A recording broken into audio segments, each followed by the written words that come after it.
Bueno, pues efectivamente, vamos a hablar de IA generativa y me han pedido que hable de IA tradicional. IA tradicional es la que se hacía desde los años 50 hasta hace 2 años. Bueno, pues es un rango un poco grande, pero bueno, es como cuando uno dice voy a un restaurante asiático, bueno, pues ahí puede ser indio, chino, da igual. En fin, aquí hay muchas cosas, pero es relevante esta discusión porque realmente se está empezando a llamar así, porque la IA generativa ha cambiado muchas cosas. Y de hecho, pues vamos a ver, aquí tenemos un gráfico que yo suelo mirar bastante, que es el gráfico de Gartner, en el que nos presenta cada año esta consultora, pues qué tecnologías básicamente está de moda. Bueno, este gráfico dice más cosas porque nos cuenta un poco, pues a medida que las tecnologías van madurando, cómo van pasando de una etapa en la que nadie les hace caso a una etapa en la que de repente todo el mundo está emocionado por esto, es la tecnología que va a cambiarlo todo, ¿no? Estos mensajes que damos siempre de vez en cuando. Y luego lo que pasa es que, bueno, pues al final esa tecnología, pues al final no era para tanto. No significa que no valga para nada, ¿vale? Yo siempre digo que la IA no son como los NFTs. ¿Se acuerdan ustedes de los NFTs? ¿No? Que también iban a cambiarlo todo y ahora ¿dónde están? Pues no se sabe. Bueno, pues la IA no es así. Es una tecnología que lleva muchas décadas y lleva mucho tiempo usándose en producción. Lo que pasa es que hoy pues, se ha vuelto mucho más popular. Pero bueno, lo habitual es que se caiga en ese valle de la desilusión y luego con el tiempo pues, se racionalice o se madure el uso de esas tecnologías y se convierte en algo productivo. Bueno, pues Gartner decía que el año pasado la IA generativa estaba arriba del todo del pico ese y este año, pues fijaos cómo ha cambiado un poquito la cosa, que la IA generativa ya está empezando a caer. ¿Qué significa esto? Que ya se ha visto el plumero a esto y ya no funciona. Bueno, no del todo, porque fijaos que arriba del todo sigue habiendo cosas que suenan a IA generativa, ¿no? Como desarrollo del software apoyado por IA generativa, prompt engineering, que esto también nos suena, ¿no? Qué curioso, ¿no? Que digamos, la IA generativa mal, pero el prompt engineering bien. Bueno, a mí se me suena un poco raro, pero bueno, en fin. Y luego tenemos el AI TRIMS, que esto está relacionado con lo que nos ha contado Diego antes, que es con TRIMS es un acrónimo en el que se incluyen temas como Trust, Responsibility, Security, tal. Es todo relacionado con explicabilidad de la IA, confiabilidad, etcétera. Entonces parece que el tema sigue estando bastante candente, ¿vale? ¿Y entonces qué pasa? Bueno, esto es lo que dice Gartner, pero si vais a redes sociales, a LinkedIn, a Twitter, bueno, Twitter ahora se llama X, pues la gente se pone a hablar sobre que estos sistemas piensan, que estos sistemas razonan, ¿no? Hay mucha gente muy emocionada con esto. Y entonces tenemos situaciones como esta de aquí, ¿no? Aquí voy a usar un meme que me lo he copiado de otra persona, luego le cito debidamente, pero básicamente cada vez que aparece un nuevo modelo de OpenAI o de Google o algo así, pues tenemos gente que le pregunta a ese modelo, oye, ChatGPT o lo que sea, ¿eres consciente? Y entonces le da el maquinillo, ¿vale? Y lo que dice el modelo a veces es, sí. Y entonces ya la tenemos liada. Decimos, Dios mío, las IAs van a llegar, nos van a dominar a todos y tal y cual. Vale, esto ha pasado ya N veces. De hecho, pasa cada vez. Como dice aquí el amigo Christoph Molnar, si me funciona esto, sí, pues pasa cada vez que aparece un nuevo modelo de lenguaje. Entonces, ¿qué ha pasado? Se ha quedado congelado. Ahí está. Bueno, pues entonces, lo primero que quiero contaros aquí es, vamos a entender realmente qué son las IAs generativas. Las IAs generativas, bueno, es un término muy general, lo que hay detrás es una tecnología que se llaman grandes modelos de lenguaje, los famosos LLMs, ¿vale? Pero, ¿cómo funcionan estos sistemas? Pues aquí voy a hacer una versión teatralizada de este artículo de Jodorowsky y compañía. Digo teatralizada porque vamos a montar aquí un poco de teatrillo, ¿vale? Al final estos sistemas se basan en redes neuronales artificiales, que es una tecnología que se conocía hace muchos años, pero a partir de 2010 más o menos ha empezado a coger mucha más potencia, mucha capacidad por desarrollos que se han realizado. Vale, pues los modelos de lenguaje, los LLM, se basan en un tipo de red concreto que se llaman transformers, ¿vale? No son los de Hasbro ni los de las pelis, es un tipo de red neuronal. Entonces, ¿qué hacen esos sistemas? Pues básicamente aprenden a reconocer patrones y a replicarlos. Vale, vamos a ver qué tal funcionan nuestras redes neuronales biológicas, ¿vale? Para entender un poco cómo funcionan las artificiales también. Si os pongo este patrón que veis aquí, veis que hay 4 puntos, ¿no? Y esto sigue un patrón subyacente que no lo he pintado, pero bueno, yo creo que es bastante obvio. La cuestión es, si os pregunto ahora, si os digo que hay un punto a lo largo de esta línea, ¿dónde estará? ¿Estará arriba? ¿Estará abajo? ¿Estará por el medio? ¿Por dónde creéis que cae el punto? No es muy complicado, ¿no? Pues más o menos por aquí, ¿vale? La mayoría de vosotros diríais por aquí. Alguno podría pensar, no, este que está presentado tiene muy mala leche y el patrón no es una línea recta, sino que es una cosa rara. Bueno, podría ser, pero normalmente en la vida real y en el mundo de la IA aplica esta teoría de la navaja de Occam, ¿no? De que la explicación más simple es la más probable. No la verdadera, cuidado, pero es la más probable. Vale, este patrón es fácil. Bueno, ¿qué pasa si lo complicamos un poquito y vamos a este? Uy, ¿qué está pasando aquí? Esto curiosamente, si ya hay algo, veo a alguien por ahí que ya tiene una idea. Curiosamente, si te pones muy cerca no lo ves bien. La gente que está más lejos lo suele ver mejor. Pues la pista aquí es que el punto que tenemos que adivinar está por ahí. Igual, ¿a qué altura está el punto? ¿A qué altura estará? Pues está ahí exactamente. Y aquí el patrón que se está siguiendo, pues efectivamente es una función seno, es como una onda, ¿vale? A veces me dicen que es una línea quebrada, que también podría ser, pero bueno, es una onda, ¿vale? Pues esto lo sabemos hacer, ¿no? Con nuestra inteligencia natural ha funcionado muy bien en esto, hemos captado el patrón y sabemos rellenar el hueco. Vale, ¿qué pasa si hacemos esto con redes neuronales, con unas redes transformer de estas? A ver, pues básicamente, si nosotros enseñamos a la red neuronal varios patrones de estos con forma de línea, no siempre la misma, sino cambiando orientaciones, longitud, lo que sea, y luego lo probamos con otro tipo de líneas, y es siempre este ejercicio, ¿no? De dime dónde está el dato que falta, pues lo hacen muy bien, ¿vale? Aquí perfectamente. ¿Qué pasa si hacemos lo mismo que hemos hecho ahora con el patrón más complejo, con una sinusoidal? Enseñamos varias sinusoidales, distintas amplitudes, distintos periodos, tal, probamos con otras diferentes, también lo hacen bien. Vale, y ahora viene la pregunta clave. Si yo a la red neuronal le enseño solo con líneas y luego lo pruebo con una sinusoidal, ¿qué pasa? Pues desastre, ¿vale? Desastre. ¿Cómo puedo hacer yo para que la red neuronal generalice y sepa resolver las dos tareas? Pues muy fácil. Tengo que hacer que aprenda con casos tanto de... Tenemos algún espontáneo por ahí. Tenemos que hacer que aprenda con casos tanto de líneas como de sinusoidales. Y entonces, cuando lo probemos con otros patrones de ese estilo en el futuro, también va a funcionar. Y ojo, porque este salto parece obvio, pero no lo es. Porque la red neuronal, y esto es una cosa que se le da muy bien a los transformers, se da cuenta de cuando le enseña una sinusoidal, dice, ah, yo esto lo he visto antes. Esto es una sinusoidal. Y entonces sé cómo rellenar las sinusoidales. Y va a aplicar ese conocimiento de cómo resolver ese patrón concreto. Entonces está haciendo dos tareas, ¿no? Primero darse cuenta de lo que le estamos pidiendo, reconocer ese patrón y luego aplicar cómo se resuelve ese patrón. ¿Vale? Esta distinción es importante. ¿Por qué? Pues a ver, porque eso es lo que vamos a hacer luego, ¿vale? Por la manera en la que se entrenan estos sistemas, pero también hay que entender este punto que es importante. Esto es otro artículo científico, aquí no voy a entrar al teatro este, pero os cuento un poco de qué va. El título da un poco de miedo, ¿no? Every model learned by gradient descent is approximately a kernel machine, que dices, bueno, pues muy bien, ¿vale? Esto lo que quiere decir en el fondo es que cualquier red neuronal en particular, pues cuando le hacemos una pregunta, lo que hace es busca casos que haya visto durante su entrenamiento que sean parecidos a esa pregunta y la respuesta que nos da no es ninguno de ellos en concreto, sino es una especie de interpolación, una mezcla de todos ellos. ¿Vale? Esto es bastante relevante. Pero por poner un ejemplo un poco más claro de qué queremos decir, que voy a contar con el caso médico, porque es algo que yo creo que entendemos todos, aunque no seamos médicos, ¿vale? Digamos que queremos hacer una IA que analice radiografías. Vale, pues entonces, ¿qué hacemos? Conseguir muchos datos de radiografías, ¿vale? Cada una anotada con qué le pasa a ese paciente o qué problema hay. Vale, esos datos son útiles tanto para humanos como para los sistemas de IA. Los humanos también, cuando está aprendiendo un médico, pues necesita también ejemplos con los que aprender. Vale, y entonces, ¿qué pasa? Que si comparamos distintos médicos, pues habrá alguno que este, por ejemplo, ha visto todas estas radiografías que vemos aquí, marcadas como puntitos, o tenemos pues esta otra profesional que tiene mucha más experiencia, entonces ha visto muchos más casos. Vale, ¿quién va a diagnosticar mejor? Pues hombre, en principio, quien ha aprendido más debería hacer un mejor diagnóstico. Pero ¿qué pasa? ¿Cómo se hace el diagnóstico? Y esto se lo conté a un médico y me dijo, bueno, sí, más o menos es así. Vale, ok.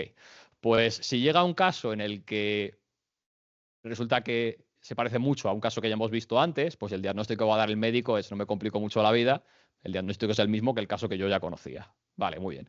¿Qué pasa si llega un caso que es poquito raro, pero bueno, más o menos tiene similitudes con otros dos casos, tres casos? Pues voy a hacer un diagnóstico aprovechando un poco el conocimiento que tengo de esas situaciones que son similares, ¿vale? Y esto lo vamos a llamar razonamiento por interpolación, porque quiere decir que yo estoy interpolando casos que conozco para llegar a una solución, a algo que no había visto nunca exactamente, pero bueno, que va por ahí los tiros. Vale. ¿Qué pasa cuando tengo varios expertos? Pues la capacidad que tiene cada uno para razonar o para resolver estas situaciones depende de su experiencia previa. Pues este médico es bastante joven, tiene esta experiencia, este otro tendrá pues una área parecida, pero ha visto algunos casos que el primero no ha visto, este tiene un conocimiento más especializado y así. Vamos viendo que pues cada uno tiene una región de conocimiento y entonces ¿qué pasa? Pues que habrá casos que son muy sencillos, que todos pueden resolver, pero va a haber casos que más nos vale que demos con el médico que sabe un poco del tema, porque si no vamos a tener un problema. ¿Los demás pueden dar un diagnóstico? Bueno, pues a lo mejor sí, pero probablemente no sea tan correcto.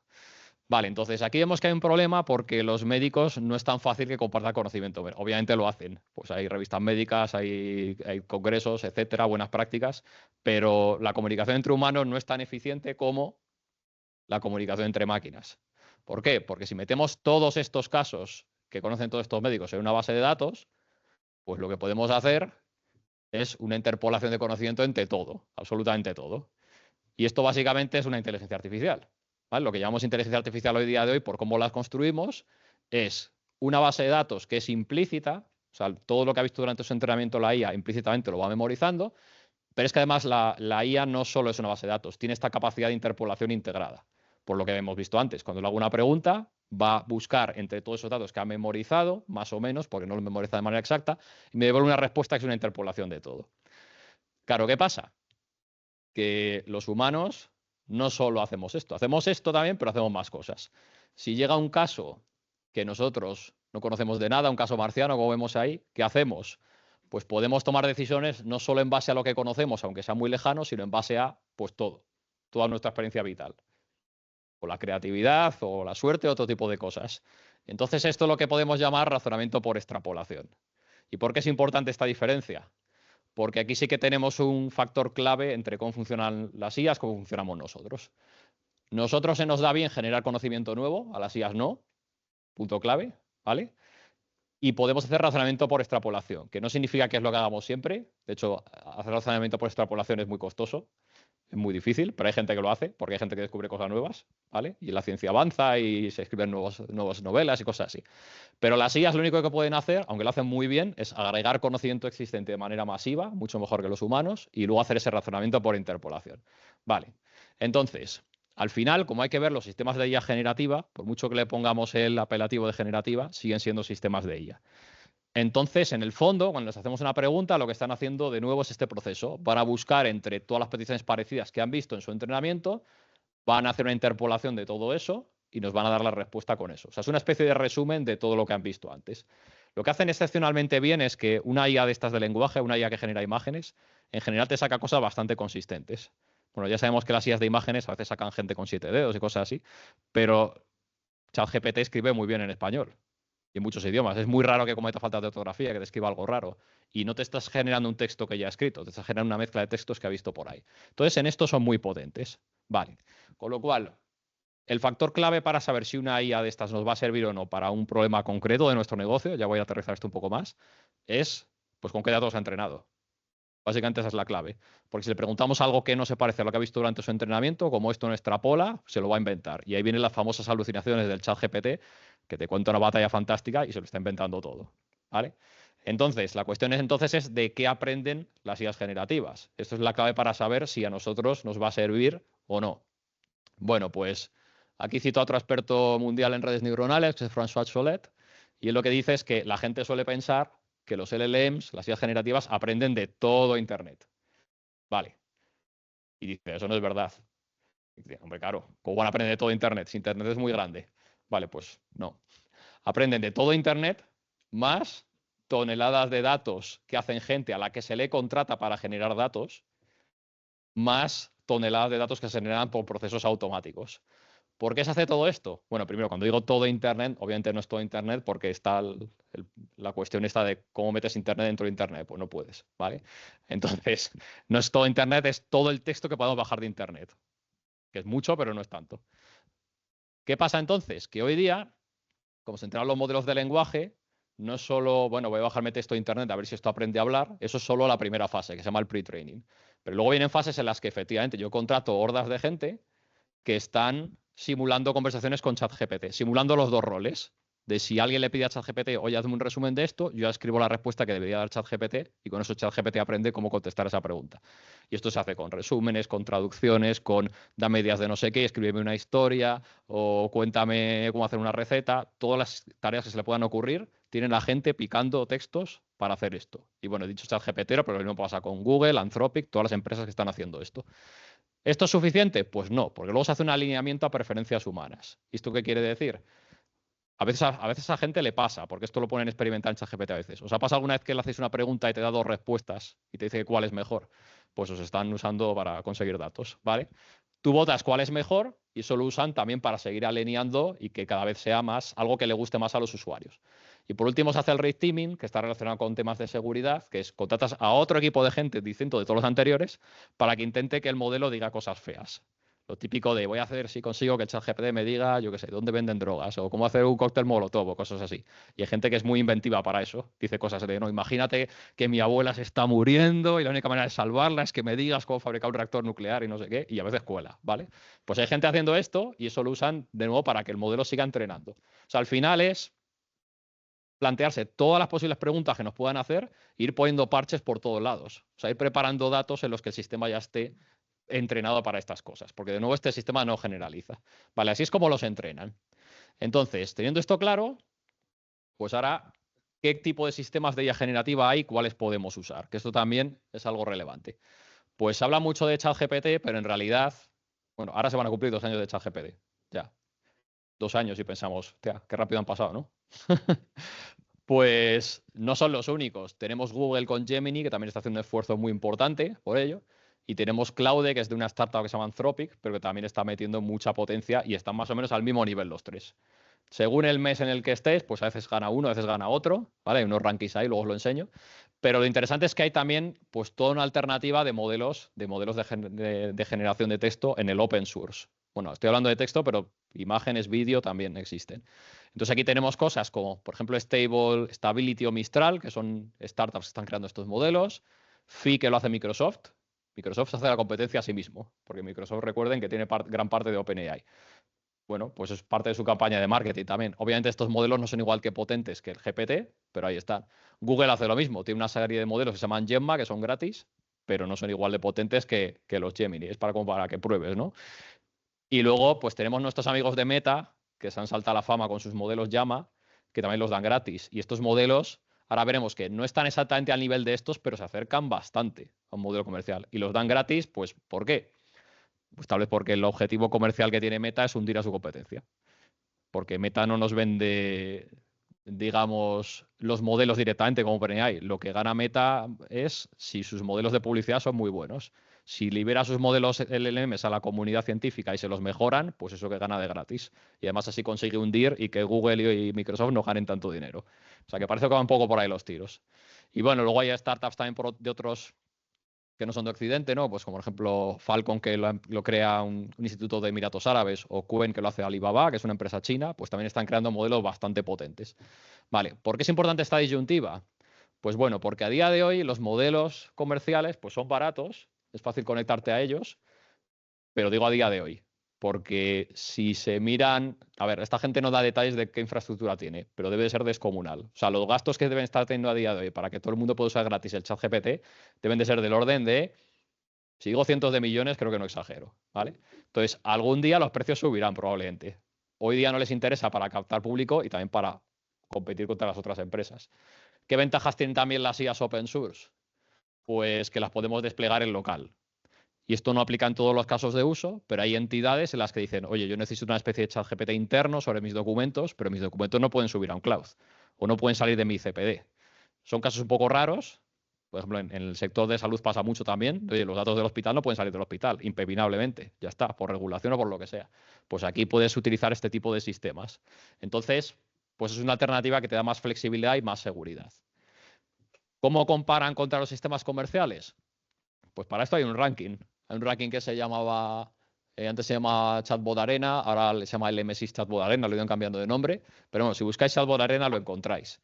Y es una web en la que tú puedes hacer una pregunta, te contestan 2 sistemas de chat de estos, no te dicen cuál es cuál, tú votas cuál prefieres y con eso va manteniendo este ranking. Entonces, esto, os tengo que pedir perdón porque esta diapositiva la saqué de una semana, con lo cual ya está obsoleta, porque esto va muy rápido, pero suelen estar arriba del todo entre OpenAI, Gemini, que es de Google. Bueno, aquí estaba Grok, que es el modelo este que hicieron los de Twitter, que es una cosa un poco rara, pero ahí está. Y los de Claude, o sea, las empresas comerciales suelen estar arriba, pero por ejemplo, en el puesto 7, empatado con muchos más, ya tenemos aquí al modelo Meta, el modelo Llama que ha publicado Meta. Eso sí, el modelo de Meta, el Llama grande, es tan grande que desplegarlo en un CPD local es muy, muy, muy costoso. O sea, hay que hacer una inversión del hardware, medio millón de euros, algo así. Bueno, Depende también, luego hay trucos para comprimir estos modelos, hacerlos más pequeños, pero si lo quieres desplegar así entero es bastante costoso. Claro, ¿qué es lo interesante? Y aquí no sé si lo veis por los sillones que tenemos delante, pero en el puesto 17 ya tenemos un modelo de meta de tamaño medio. El tamaño de estos modelos se suele medir en miles de millones de parámetros, en billions, pues este tiene 70 billions en vez de 405. Y luego hay un modelo mucho más pequeñito, que este sí se puede desplegar en una infraestructura local sin demasiados problemas, que es un modelo de 8 billions de parámetros. Este está en el puesto 49 de la clasificación. Y diréis, pues vaya castaña. Ya, pero es que el GPT 3,5, que era con el que empezaron ChatGPT hace 2 años, hoy día está en el puesto 94. ¿Vale? O sea, esto ha cambiado muchísimo, muchísimo con los años. Entonces, ¿por qué esto es relevante? Porque hay muchos casos de uso en los que a lo mejor no necesitas el super pepino de modelo, sino que con uno más pequeño, que es más barato o más manejable, sí que lo puedes resolver. ¿Vale? Y eso vamos a ir porque también hoy se está apuntando mucho a IA generativa para todo, pero hay que entender que hay situaciones en las que a lo mejor puedes encontrar una solución más efectiva. ¿Qué hay que tener en cuenta también a la hora de desplegar estas soluciones? Pues a ver, lo que hace casi todo el mundo es el prompting. El prompt engineering que veíamos ahí en la curva de Gartner, que está todo el mundo diciendo que guay, soy prompt engineer, ¿vale? La profesión de moda. Bueno, hace 10 años era data scientist, la profesión más sexy del siglo XXI. Yo me acuerdo que había titulares así en los periódicos. Hoy es prompt engineering, ¿vale? Prompt engineering, ojo, porque muchas veces no es una tarea trivial. Nosotros hemos hecho pruebas en las que coges a un data scientist y le dices, venga, ponle aquí más o menos al ChatGPT lo que quieres que te haga, y bueno, más o menos te lo hace. Ahora, coges a un lingüista, o sea, alguien que sabe de verdad el lenguaje, le pones muchas horas a entender el problema, a hacer una guía de cómo el ChatGPT debería resolverlo. Te saca una guía de 20 páginas. Se la metes al ChatGPT y mejora bastante el rendimiento. O sea, que eso se nota, ¿vale? Eso se nota. El prompting muchas veces no es trivial. Lo que pasa es que, claro, aquí estamos muy limitados a que la interacción con el modelo es eso, es escribirle lo que queremos que haga. Si no nos entiende bien o si estamos fuera de la distribución de textos que ha visto en su entrenamiento, pues ahí hay poco que podamos hacer. ¿Qué podemos hacer si queremos ajustarlo más? Pues se puede hacer el ajuste fino, que esto ya implica es hacer más un trabajo como se hacía en las técnicas de IA más tradicionales. Bueno, ahora se llaman tradicionales, pero vamos, recopilar unos datos que refleje lo que quieres que haga la IA en cada situación, con eso reentrenas el modelo de lenguaje que hay detrás de la IA generativa y eso pues te va a dar mayor rendimiento y vas a tener menos alucinaciones. La parte negativa, pues obviamente es más costoso. Más costoso en tipo de gente que te prepara esos datos, hacer el entrenamiento. Y que con los modelos comerciales, pues no lo puedes hacer. GPT-4 sí que tiene una opción de fine-tuning, pero tú mandas tus datos, no sé muy bien qué pasa ahí, y te dice, aquí llámame por este endpoint nuevo y ya te hago una predicción. Bueno, aquí normalmente, pues yo creo que puedes conseguir mejores resultados con estas IAs que vienen del mundo open source. Pero bueno, estas son las alternativas que tenemos para trabajar con esto. Vale, pues visto todo esto, ahora vamos a poner un poco el foco a casos de uso. Aquí os he hecho un diagrama, aquí donde podéis sacar el móvil y hacer la foto, porque aquí he puesto muchísima información. La idea es diferenciar entre qué casos de uso tiene sentido aplicar IA tradicional, digamos, o sea, este procedimiento de entiendo el problema, genero unos datos, con los datos aprende el sistema de IA y con eso despliego el sistema. O usar IA generativa, que es prompting, básicamente, ¿vale? Obviamente aquí hay una intersección que no es vacía y esto va cambiando con el tiempo. ¿Por qué? Porque hay cosas como, por ejemplo, clasificación de textos. Esto es un problema muy, muy clásico de análisis del lenguaje. Yo tengo un documento y alguien me tiene que decir de qué categoría es. Esto te lo puede hacer un sistema tipo GPT. Pero según la complejidad de la clasificación que tengas que hacer, no es lo mismo clasificar un email de cliente de, oye, dime si esto es una queja o está pidiendo una devolución de un producto y 2 cosas más. Eso es fácil. Pero si es, toma este sumario de 100 páginas y dime cuál ha sido la resolución del juez o qué tipo de cláusulas se han aplicado aquí, ya dices, hostia, eso ya es más complicado. Entonces esto está un poco en el límite. Según el caso de uso y cuánto valor nos aporte, pues tenemos que ver si el retorno de la inversión nos sale a simplemente hago un prompting a ChatGPT o hago un proyecto en el que preparo los datos, entreno, etcétera. Entonces eso lo tenemos que estudiar en cada situación.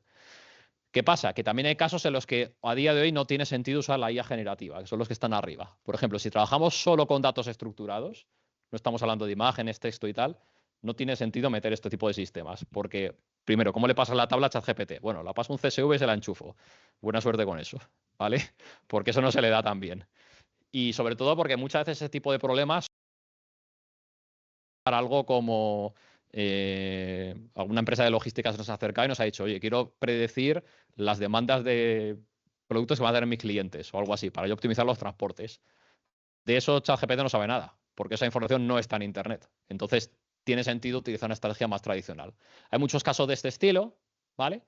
Y luego, por otro lado, pues tenemos los casos en los que sí tiene sentido ir directamente con IA generativa, porque si no es prácticamente inabordable. Y hablamos de cosas como, por ejemplo, la transcripción, pasar de voz a texto, se hace estupendamente bien con IA generativa, generar audio, generar imágenes, los chatbots generativos, que son estos tipos ChatGPT, pues ahí sí tiene sentido ir directamente a estas tecnologías.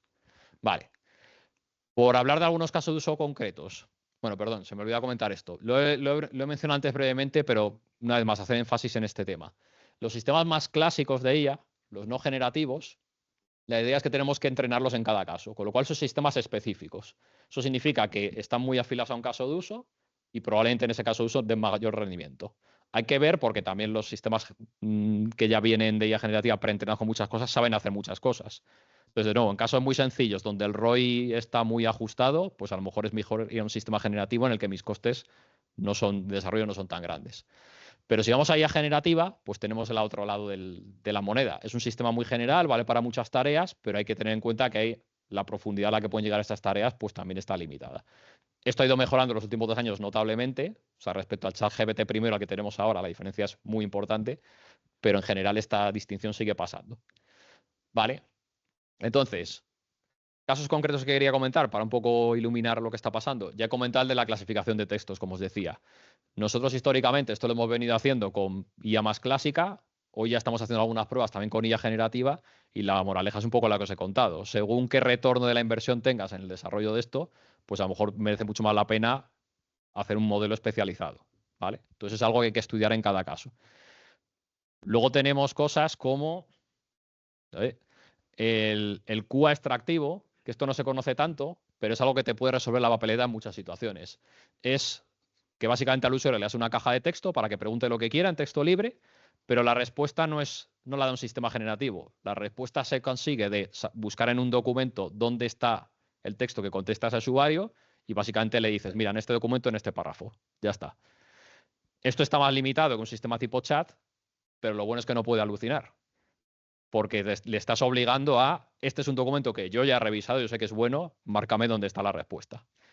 Si necesitamos escalar esto a más documentos, no solo uno, pues esto lo podemos acoplar con técnicas de recuperación de información, que también son técnicas bastante clásicas. Yo tengo una base de datos descomunal de documentos y lo que hago es que el usuario cuando me pide algo, en texto libre siempre, aquí estamos hablando de que el usuario siempre te puede preguntar en texto libre, pero la respuesta que le das, de nuevo, no es un texto generado, sino que le dices, mira, de toda la base de datos, mírate este documento y este, porque yo creo que aquí hay información clave para lo que estás buscando. Cuando ya tiene sentido poner IA generativa, pues son casos de usos como este. Antes en la curva Karner os he enseñado que arriba del todo este año estaba lo de desarrollo de software apoyado por IA. Pues esto ya empieza a haber muchos productos especializados para este tema. El más famoso es el GitHub Copilot, pero hay más. Hay varias compañías que están ofreciendo esto. Y esto tiene sentido porque básicamente lo que le das es a los desarrolladores en su entorno de desarrollo, tiene una ventanita en la que puedes ir preguntando, oye, ¿cómo harías este código? ¿Cómo harías tú esto? Y te va proponiendo piezas de código que te pueden ayudar. Ahora, ¿hasta qué punto llega esto? Porque también os digo, la publicidad del GitHub Copilot es que te ahorra el 50% del tiempo. Y dices, hostia, entonces, ¿qué? ¿Cojo a la mitad de la plantilla del equipo de IT y les echo fuera? Pues no.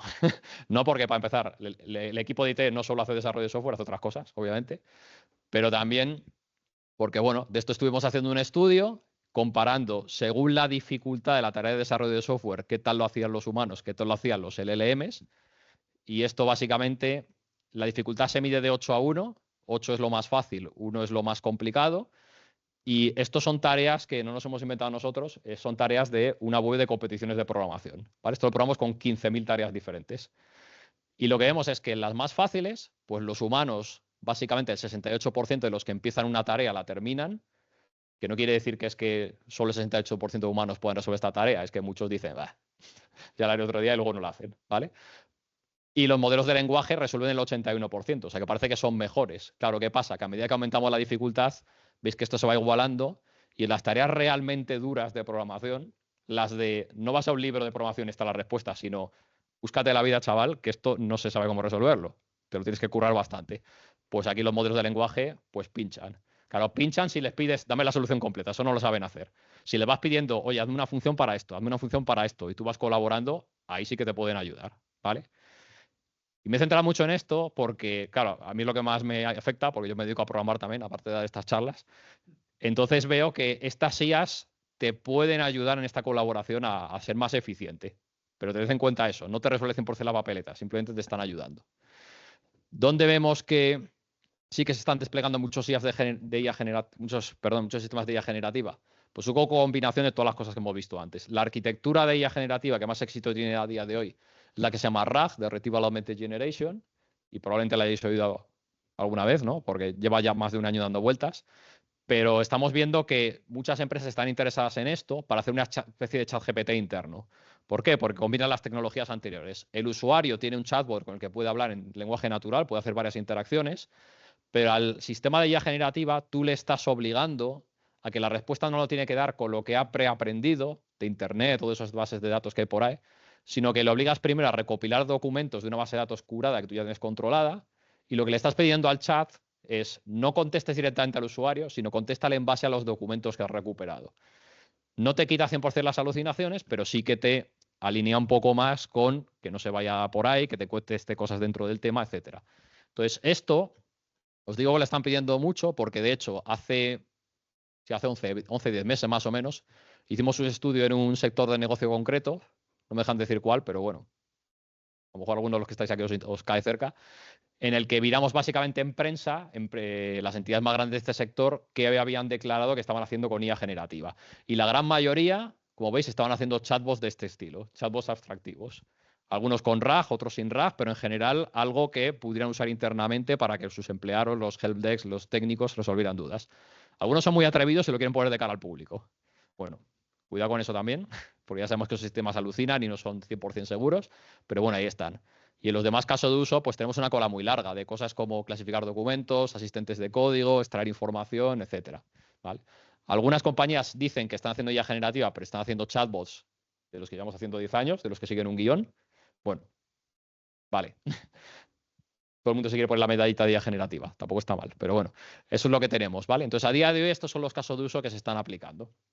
Así que bueno, por no alargarme mucho más, que ya hemos tenido un poco de retraso por las conexiones y tal. Conclusión de todo esto, que os he dado así un barrido de muchos temas. Básicamente, los mensajes que nos podemos llevar a casa es, yo creo que la mejor manera de plantear estos sistemas de IA generativa son buscadores generativos, no sistemas de razonamiento. Si los pensamos así, pues yo creo que va a cuadrar más la realidad de en qué casos eso funciona y en cuáles no. También, adiós. ¿Qué ha pasado? Asco, vale. Lo que hemos visto, hay muchos casos en los que, aunque la IA generativa puede atacar a muchos problemas porque es muy flexible, puede que sea más sencillo o más barato o más práctico a futuro usar sistemas de IA más tradicional. Porque, de nuevo, aparte del coste de arrancar el proyecto, luego está el coste de mantenerlo.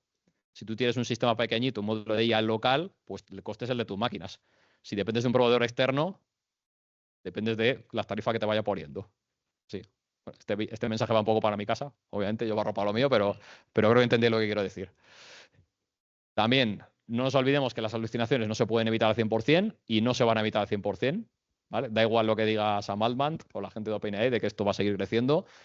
No se puede por la forma en la que se han construido.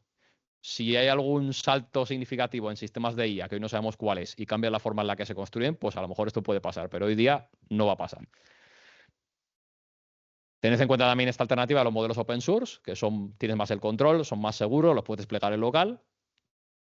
Y bueno, pues en general, esto que os comentaba, tened en cuenta que las IA estas IA generativas, solo pueden dar respuestas a cosas similares que han visto en el entrenamiento. Si tenemos todo esto en mente y vemos detrás del hype que tenemos ahora mismo, pues yo creo que podemos encontrar casos de uso en los que tenga sentido, que sí que tiene sentido en bastantes, pero bueno, vamos a ir siempre con un poco de cabeza por delante. Pues eso es todo. Muchas gracias.